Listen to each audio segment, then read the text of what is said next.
Hola, bienvenidos estudiantes a otro video más de orientación de la guía de la semana 14, fase 3. El contenido de esta semana es hábitat y nicho ecológico.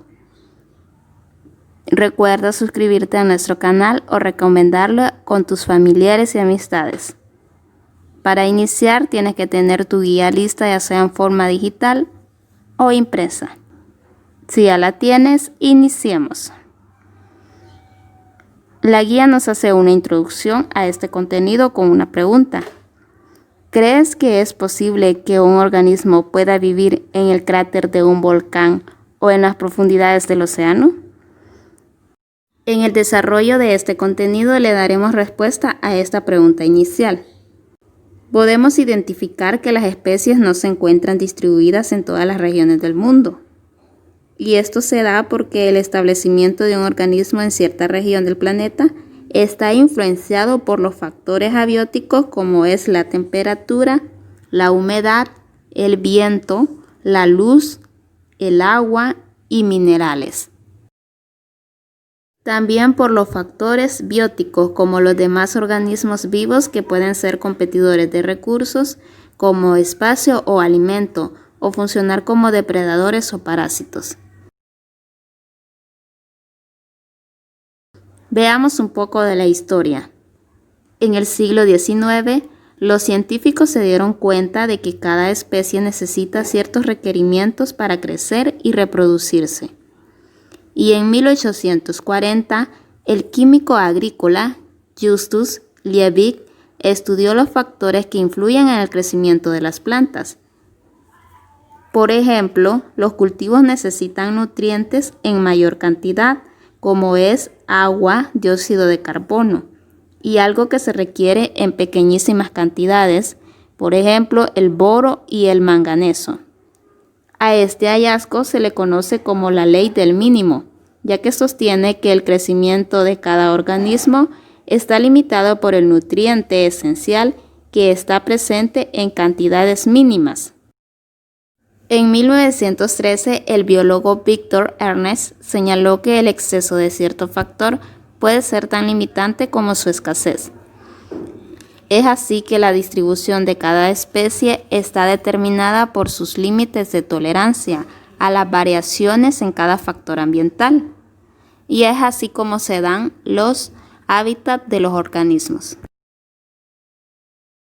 En ecología se utilizan los prefijos esteno y euri para denominar a los organismos que tienen límites estrechos y amplios para ciertos factores.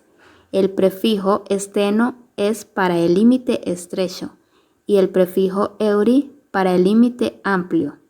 Por ejemplo, la mosca doméstica es un organismo euritérmico porque tolera un rango de temperatura amplio desde los 5 grados centígrados hasta los 45 grados centígrados. Conozcamos la definición de hábitat y nicho ecológico. El hábitat es una región tangible y físicamente delimitable. En cualquier hábitat pueden vivir diferentes organismos, mientras que el nicho ecológico es la función o papel que cumple un organismo dentro de la comunidad o ecosistema al que pertenece.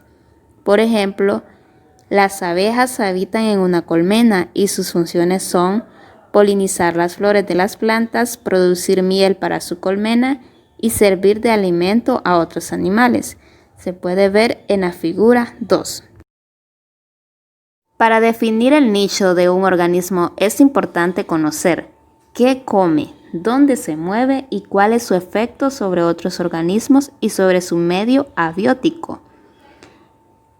También es importante conocer su posición trófica si es productor o consumidor, lugar que ocupa según sus condiciones de temperatura, humedad, pH y otras condiciones ambientales.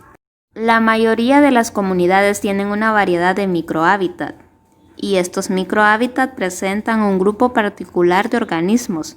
Por ejemplo, las hojas acumuladas abajo de un árbol forman un microhábitat que posee condiciones de temperatura y humedad que permiten que ciertas especies de rana lo habiten. Veamos en qué consiste el principio de exclusión competitiva o ley de Gauss. el cual dice que no puede haber dos especies que ocupen el mismo nicho ecológico en la misma región geográfica.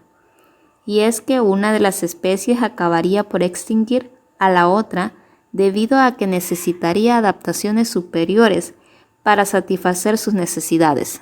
Algunos organismos, como los animales que poseen etapas distintas en sus ciclos de vida, ocupan diferentes nichos. Por ejemplo, el renacuajo es un consumidor primario que se alimenta de plantas. Pasemos al apartado Ponte a prueba, el cual te indica que tienes que leer y elegir la respuesta correcta de 5 preguntas que te presenta. Para cada una tú tienes que seleccionar la respuesta correcta según la información proporcionada en el desarrollo de esta guía. Por ejemplo, responderemos la pregunta 2. Tareas de la semana. En la tarea 1 es de análisis. Tienes que leer la información proporcionada donde te presenta 2 organismos, el tacuacín y el puma, y te preguntan que cuál es el hábitat y nicho ecológico de cada organismo. Para responder cuál es el hábitat tienes que identificar o describir los lugares que te presenta la lectura. También tienes que identificar el nicho ecológico del tacuacín y del puma, recordando que el nicho de un organismo se identifica conociendo qué come, dónde se mueve y cuál es su efecto sobre otros organismos. En base a eso, tú tienes que responder. En la tarea número 2 tienes que analizar los datos de la tabla y contestar las interrogantes. Primero, ordena las especies de menor a mayor amplitud de tolerancia a la temperatura. Ya te presenta la tabla con las especies, que son 4 tipos de especies, y el rango de temperatura para cada uno. Por ejemplo, si respondemos, ¿cuál es la especie que tiene menor amplitud de tolerancia a la temperatura? Es la planteada, ya que tiene de 25 grados centígrados hasta 27 grados centígrados.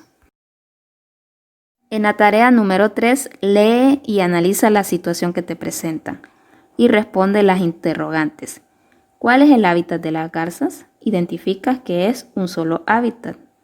¿Cuál es el nicho ecológico de cada especie de garza? Por ejemplo, la especie de garceta se alimenta exclusivamente de peces de aguas abiertas y continúa identificando los nichos ecológicos de las otras especies. Y si quieres saber más sobre este contenido, consulta los recursos complementarios, el material de conceptos básicos, material y videos sobre hábitat y nicho ecológico. Es así como llegamos al final de este video. Espero te sirva de mucha ayuda para que puedas resolver la tarea de la semana. Hasta la próxima.